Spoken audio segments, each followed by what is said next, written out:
इसमें हम लोग पढ़ेंगे विज्ञान में आज। अब तो पहला टॉपिक पढ़ा अम्ल क्षार लवण में, पहला टॉपिक पढ़ा अम्ल और क्षारक तथा पीएच। अब अगला आता है लवण। ठीक, अब लवण में बात करें तो अभी तक तुम लोग अम्ल क्षारक पढ़ लिए। लवण होता क्या हमने बताया था, जब अम्ल और क्षार बता रहे थे तो हमने कहा था अम्ल और क्षार की जब आपस में क्रिया होती तो लवण और जल बनते, तो उसी से लिया गया है लवण। तो लवण देखो, सबसे पहले देखते हैं लवण होते कितने प्रकार के। लवण कितने प्रकार के होते हैं, तो लवण निम्न प्रकार से होते हैं। निम्न प्रकार से लिखेंगे, निम्न प्रकार से होते हैं।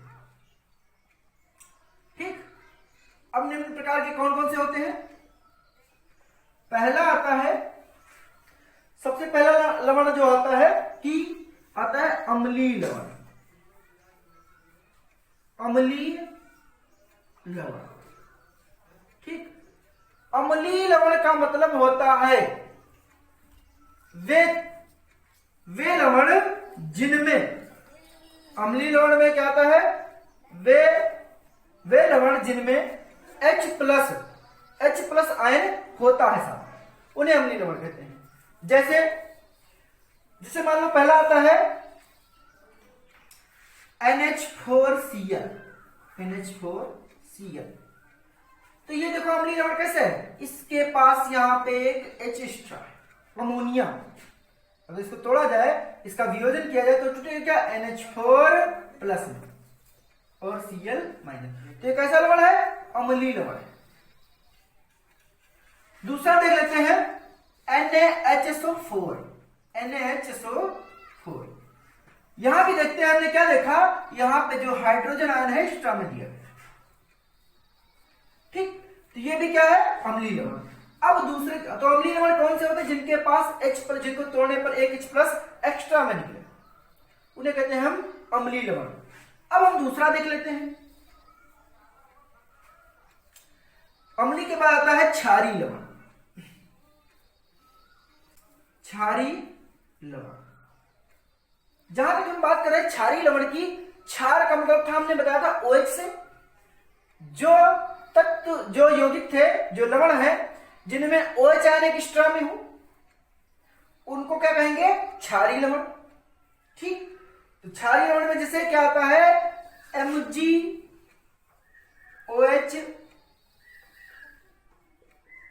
Cl, ये आता है। मैग्नीशियम हाइड्रोक्सी क्लोराइड, ये क्या है, क्षारीय लवण। इसके पास क्या है, एक OH घूम रहा है, तो कैसा हो गया, क्षारीय लवण।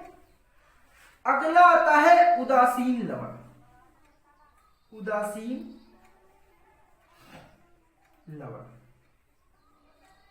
मतलब क्या होता है, जिसके पास ना H है ना OH है, उसको कहते हैं उदासीन लवण। जैसे NaCl ले लो, KCl ले लो। ठीक, देखो इसमें ना H है ना OH है, सीधा सीधा लवण है। तो हो गए अम्लीय लवण, क्षारीय लवण और उदासीन लवण। उदासीन लवण को सामान्य लवण भी कह सकते हो। ठीक, क्या, उदासीन लवण को सामान्य लवण कह सकते हो। ठीक, अब हम बात करते हैं इसके आगे। इसके बाद आता है द्विक लवण। ठीक, द्विक लवण देखते हैं क्या होता है। द्विक मतलब होता है दो लवणों का मिश्रण। जब किसी में दो लवण मिक्स हो जाए तो जो दो लवणों का मिश्रण होता है उसे द्विक लवण कहते हैं। द्विक लवण कहते हैं। ठीक, द्विक लवण में आती है क्या, फिटकरी। तो फिटकरी का सूत्र होता है Al2SO4 K2SO4 Al2SO4 का होल थ्राइस .24H2O, ये फिटकरी का सूत्र। तो इसमें क्या होगा, दो लवण मिक्स हो गए, K2SO4 और Al2SO4, तो ये हो गया द्विक लवण। इसके बाद जो अगला आता है उसे कहते हैं जटिल लवण।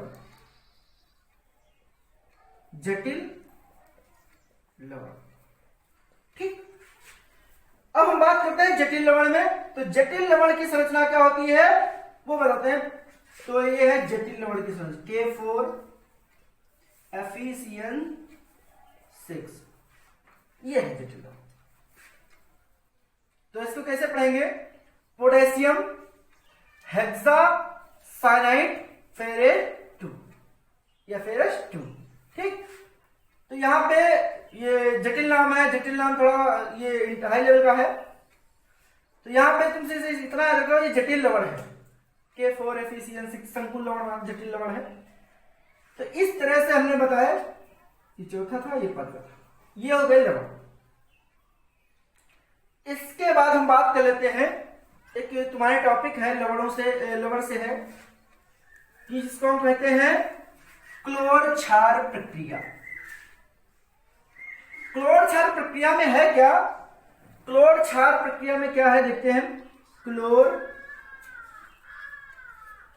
क्षार प्रक्रिया,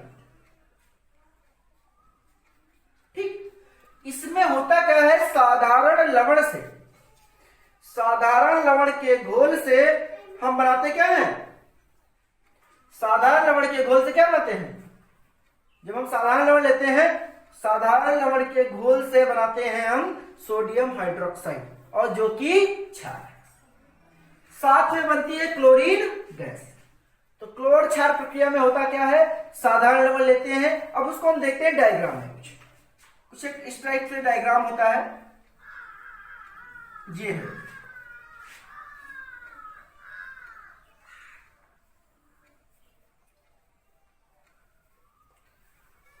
यहां पे लगा देते हैं अर्धपारगम्य झिल्ली, इधर होता है एनोड, इधर एनोड होता है, और इधर होता है कैथोड।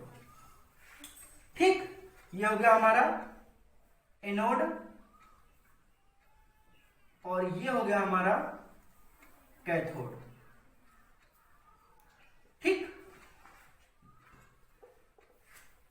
एक ये है, और ये हो गया हमारा, और ये। ठीक, अब हम बात कर लेते हैं क्लोर क्षार प्रक्रिया में। इधर से डालते हैं NaCl का घोल। ठीक, NaCl का डालते क्या है, NaCl का घोल। ठीक, अब हम यहां देखते हैं, यह है एनोड, एनोड होता है प्लस का, और इधर से है कैथोड, तो कैथोड बनाते हैं, कैथोड है, ये एनोड है, और ये हमारा कैथोड है। ठीक, और यहां पे बनता क्या है, इधर तो हमारी निकल जाती है क्लोरीन गैस, यहां पे निकलती है हाइड्रोजन गैस, और यहां पे निकलता है हमारा NaOH, जो हमारा क्षार। ठीक, अब जब इधर से घोल डालते हैं तो इधर से क्या होता है, NaCl, Cl आयन इधर चला जाता है, प्लस है तो प्लस की तरफ जाएगा माइनस वाला, इधर जाएगा प्लस वाला, तो इधर हाइड्रोजन निकलेगी, इधर क्लोरीन, और उधर निकलेगा हमारा NaOH। अब इस क्लोर क्षार प्रक्रिया में अगर हम अपक्रिया को देखें, क्लोर क्षार प्रक्रिया में अगर हम इस अपक्रिया को देखें तो क्या होता है, 2 NaCl जो है पानी में घुला हुआ है, प्लस जल हमने लिया था, क्योंकि NaCl का घोल है तो इसमें H2O भी होगा। ठीक, तो हमने क्या लिया था, अब घोल में जल होता ही है, तो 2H2O हो गया। साथ में ये जल जो होता है लिक्विड अवस्था में होता है, द्रव अवस्था में, इन सबकी क्रिया से हमें प्राप्त क्या हुआ था, NaOH और प्लस क्लोरीन गैस और हाइड्रोजन। ठीक, ये क्या है, जो NaOH होगा वो हमें कैसा प्राप्त होगा, पानी में घुला हुआ, क्लोरीन जो होगी ये गैस होगी, हाइड्रोजन भी गैस होगी। ठीक, तो ये अपक्रिया है। अब हम बात करते हैं, हमें 3 उत्पाद मिलेंगे, 1 2 3। अब हम एक उत्पाद की बात करते हैं, किसका कहां पे उपयोग है। तो यहां पे जो सोडियम हाइड्रोक्साइड है, इस सोडियम हाइड्रोक्साइड का उपयोग होता है सोप बनाने में, मतलब साबुन के निर्माण। साबुन बनाना है, धातु से ग्रीस हटाना है, धातु की सफाई करना है, कागज उद्योग है, अपमार्जक बनाना है, तो वहां पे इसका प्रयोग होता है सोडियम हाइड्रोक्साइड। कहां कहां पे? कागज उद्योग में, धातुओं की ग्रीस हटाने में, साबुन बनाने में, अपमार्जक बनाने में। अब हम दूसरे पॉइंट पर बात करते हैं इस क्लोरीन की। क्लोरीन गैस है, इस क्लोरीन का उपयोग होता कहां पे है? तो इस क्लोरीन का जो उपयोग है पीवीसी, पॉलीविनाइल क्लोराइड बनाने में, ठीक, जल की सफाई करने में, विरंजक चूर्ण बनाने में, तो यहां पे इसका उपयोग होता है। विरंजक चूर्ण बनाना हो, जल की सफाई करनी हो, या प्लास्टिक में पॉलीविनाइल क्लोराइड बनाना हो, पीवीसी बनानी हो, तो वहां पे इसका क्लोरीन का उपयोग करते हैं। बात कर लेते हैं हाइड्रोजन की। हाइड्रोजन गैस का उपयोग होता है ईंधन के रूप में। ईंधन बनाना है, खाद बनाना है, मार्गरीन बनाना है, तो इन सब जगहों पे इस हाइड्रोजन का उपयोग होता है। तो ये थी क्लोरक्षार प्रक्रिया। हाँ, अब लवण में देखते हैं। अगला था कुछ लवण। पहला है एक जिनके हमें केमिस्ट्री पढ़नी है, विरंजक चूर्ण। विरंजक चूर्ण। विरंजक, विरंजक मतलब रंग उड़ाने वाला। किसी का रंग उड़ाना हो, विरंजक चूर्ण डालते। विरंजक चूर्ण या इसे कहते हैं ब्लीचिंग पाउडर। ब्लीचिंग पाउडर, ठीक, विरंजक चूर्ण या ब्लीचिंग पाउडर। इसका जो सूत्र है होता है कैल्शियम ऑक्सीक्लोराइड। विरंजक चूर्ण या ब्लीचिंग पाउडर, कैल्शियम ऑक्सीक्लोराइड। अब हम बात कर लेते हैं इसके निर्माण की। तो इसका निर्माण कैसे होता है, ध्यान से सुनना। कैल्शियम हाइड्रोक्साइड, कैल्शियम हाइड्रोक्साइड या जो दूधिया चूना होता है, बुझा हुआ चूना, कैल्शियम हाइड्रोक्साइड में क्लोरीन गैस प्रवाहित करता है। कैल्शियम हाइड्रोक्साइड के विलयन में क्लोरीन गैस अगर प्रवाहित की जाए तो विरंजक चूर्ण का निर्माण होता है, ठीक। अब इसमें बात करते हैं कैल्शियम हाइड्रोक्साइड, ठीक। इस कैल्शियम हाइड्रोक्साइड में हम क्लोरीन गैस प्रवाहित कर रहे हैं, और जब हम क्लोरीन गैस प्रवाहित करेंगे तो बनेगा क्या, CaOCl2, और साथ में बनेगी हाइड्रोजन। सही, इसे ही कहते हैं कैल्शियम ऑक्सीक्लोराइड या ब्लीचिंग पाउडर। इस तरह से हम ब्लीचिंग पाउडर का निर्माण करते हैं। अब हम बात कर लेते हैं इसके बाद, इसके जैसे ब्लीचिंग पाउडर निर्माण हो गया, अब हम बात करते हैं ब्लीचिंग पाउडर का उपयोग कहां कहां करते हैं। तो सबसे पहला उद्योग इसका जो है वर्ग उद्योग स्तर में है, तो इसका वस्त्र उद्योग में प्रयोग करते हैं, सूती लिनन के विरंजन में करते हैं, लॉन्ड्री में पीले जो लॉन्ड्री होती है उसमें करते हैं, पीने वाले पानी जो होता है पीने वाला पानी उसकी सफाई करते हैं, तथा रासायनिक उद्योगों में इसका उपयोग करते हैं। बात समझ में आई? क्या क्या बताया हमने, लॉन्ड्री में, वस्त्र उद्योग में, सूती और लिनन के व्यंजन में करते हैं, पीने वाले पानी की सफाई करनी हो उसमें करते हैं, और रासायनिक उद्योगों में करते हैं। ये तो हो गया ब्लीचिंग पाउडर। इसके बाद अगला आता है बेकिंग सोडा। दूसरा लवण है baking soda. Baking soda, baking soda को हम एक और नाम से जानते हैं सोडियम बाइकार्बोनेट। सोडियम बाइकार्बोनेट, याद आ गया? नहीं आया? इसी का उपयोग करते हैं वो क्या, गुलगुले पकौड़ी बनाने में, ठीक। तो बेकिंग सोडा जो है यही है, ये इसमें क्या होती है, कार्बन डाइऑक्साइड होती निकलती है। और ये जो कार्बन डाइऑक्साइड होती है ये फुलाने का काम करती है। पाव बनाना, ब्रेड बनानी हो, है ना, इन सब जगहों में इसका प्रयोग करते हैं। तो ये जो बेकिंग सोडा है, करते क्या, इसका निर्माण कैसे करते हैं वो देखते हैं। तो बेकिंग सोडा बनाने के लिए लेना पड़ता है हमें सोडियम क्लोराइड। सोडियम क्लोराइड में मिलाएंगे क्या, जल। जल के साथ और क्या मिलाएंगे, जल मिलाया हमने, अब मिलाएंगे कार्बन डाइऑक्साइड। कार्बन डाइऑक्साइड के साथ मिलाएंगे क्या, अमोनिया। ठीक, इतनी चीजों को मिलाएंगे तो बने क्या, NH4Cl, अमोनियम क्लोराइड, और साथ में बनेगा सोडियम बाइकार्बोनेट, जिसे कहते हैं खाने का सोडा। ठीक, अब इस सोडियम बाइकार्बोनेट के उपयोग की बात करें अगर हम, तो ये सोडियम बाइकार्बोनेट है, इसको हमने अभी बताया था टार्ट्रिक अम्ल जैसा एक मंद खाद्य पदार्थ है। टार्ट्रिक अम्ल जैसा होता है उसी तरह मंद खाद्य पदार्थ हो।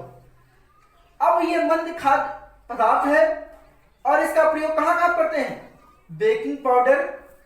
ठीक, बेकिंग पाउडर बनाने में कर देते हैं, बेकिंग सोडा से बेकिंग पाउडर बना लेते हैं। और पेट में अम्लता बढ़ जाए वहां पे इसका प्रयोग करेंगे। पाव रोटी बनानी हो, केक बनाना हो, तो केक इससे मुलायम और स्पंजी बन जाता है। अच्छा, ये जो सोडियम बाइकार्बोनेट है, हमने भी कहा बेकिंग पाउडर को गर्म करने पर, तो इसको अगर हम गर्म करते हैं देखते हैं क्या होता है। तो होता क्या है, इस बेकिंग पाउडर NaH जो CO3 है, इसको अब करते हैं हम गरम। गरम करेंगे तो एक इसमें आएगा H+ डालेंगे, कोई अम्ल भी डालेंगे साथ में इसके अम्ल के साथ करेंगे गरम। तो जब गरम करेंगे तो बनेगा क्या, कार्बन डाइऑक्साइड और जल। ठीक, और जो अम्ल का H+ है उसी का बन जाएगा लवण।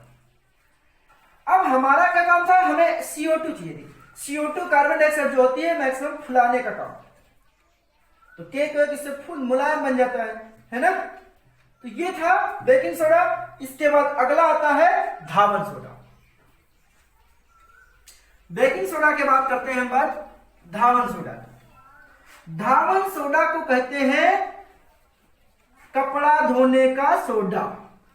धावन सोडा को एक और नाम देते हैं कपड़ा धोने का सोडा। कपड़ा धोने का सोडा। अब कपड़ा धोने का सोडा, तो इसका सूत्र क्या होगा, Na2CO3.10H2O। ये बात कर लेते हैं इसके निर्माण। तो इसका निर्माण जो है सोडियम बाइकार्बोनेट से किया जाता है। सोडियम बाइकार्बोनेट ले आते हैं, बेकिंग सोडा, उसको गरम करते हैं। क्या करते हैं, गरम। ठीक, उसको जब गरम करेंगे तो बने क्या, Na2CO3। साथ में बनेगा क्या, H2O, और साथ में बनेगा CO2। यह है सोडियम कार्बोनेट। और कपड़ा धोने का सोडा जो है होता है सोडियम कार्बोनेट डेकाहाइड्रेट। जल को क्या कहते हैं, हाइड्रेट। तो सोडियम कार्बोनेट डेकाहाइड्रेट। तो हम यहां पे जो है सोडियम कार्बोनेट को लेते हैं और जल के साथ क्रिया करवाते हैं। और जल से जब क्रिया करवाएंगे तो ये जलीय विलयन बन जाएगा। तो बन Na2CO3 10H2O, और यही हमारा धावन सोडा है। अब हम बात करते हैं इसके गुणों की। अब इसके गुणों की बात कर लेते हैं। तो इसके गुणों में देखा जाए तो इसका पहला गुण क्या है, कांच, साबुन और कागज बनाना। इस सोडियम कार्बोनेट डेकाहाइड्रेट का प्रयोग कांच उद्योग में, साबुन उद्योग में, साबुन उद्योग में और कहां पे किया जाता है, कांच उद्योग, साबुन उद्योग तथा कागज बनाने। अगला है घरों की जो सफाई की जाती है, जो घर है उनकी सफाई की जाती है, तो सफाई में भी इसका उपयोग करते हैं। अगला उपयोग क्या है? जल की स्थायी कठोरता को दूर करने का। तो ये इसके मुख्य उपयोग है। अब इसके बाद अगला आता है पीओपी, सुना ना, प्लास्टर ऑफ पेरिस। अगला लवण है पीओपी। पीओपी का मतलब plaster of Paris. Plaster of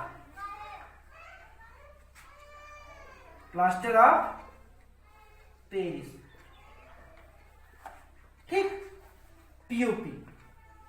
इसका सूत्र होता है कैल्शियम सल्फेट और अर्धहाइड्रेट। ये होता है कैल्शियम सल्फेट और अर्धहाइड्रेट। इसको प्राप्त करने के लिए किसका प्रयोग करते हैं? जिप्सम का। ये हमने लिया जिप्सम, कैल्शियम सल्फेट, डाइहाइड्रेट, और इसको किया हमने गरम। कितना किया गरम? 273 डिग्री केल्विन तक गरम किया। तो गरम करने पर हुआ क्या? इसको जो हमने गरम किया, नहीं 273 नहीं 373 डिग्री केल्विन तक। तो गरम जब किया हमने तो बना क्या? हाफ H2O और साथ में बना 3/2 H2O, ठीक। तो ये है हमारा पीओपी और ये है जिप्सम। बात समझ में? जिप्सम को जब 373 डिग्री केल्विन तक गर्म करते हैं तो ये पीओपी में परिवर्तित। अब बात करते हैं इसके गुणों की। अगर हम इसको फिर से प्लास्टर ऑफ पेरिस में जल मिला दें तो ये फिर से जिप्सम नाम का, ये जिप्सम जो है कठोर पदार्थ है, कठोर पदार्थ। अगर इसमें हम फिर से जल मिला दें तो जिप्सम नाम का कठोर पदार्थ बना लेता है। अब दूसरी बात हम कर लेते हैं इसके उपयोग। तो इसका जो प्लास्टर ऑफ पेरिस है, इसका उपयोग क्या करते हैं? मकानों में किया जाता है। डॉक्टर हड्डी टूट जाने पे इसी से प्लास्टर बांधते हैं, क्योंकि जिप्सम नाम का कठोर पदार्थ बन जाता है। पहले लेते हैं पीओपी, पीओपी में जल मिलाते हैं, जल में जिप्सम नाम का कठोर पदार्थ बन जाता है, जिससे हड्डी की टूट को क्या करते हैं? जोड़ने में काम देते हैं। मूर्तियां बनाई जाती इसी से, इसी का उपयोग खिलौने बनाने में करते हैं, ठीक। तो ये जो इसके कुछ उपयोग। इसके बाद है कुछ अन्य लवण है जिनके सूत्र तुम्हें याद करने हैं। ओके, नीला थोथा, नीला थोथा, ठीक। नीला थोथा मतलब कॉपर सल्फेट, CuSO4.5H2O, ठीक। दूसरा है हरा कसीस, हरा कसीस, इसका होगा फेरस सल्फेट.7H2, ठीक। ये कुछ नाम थे जो तुम लोगों को याद करने थे, ओके।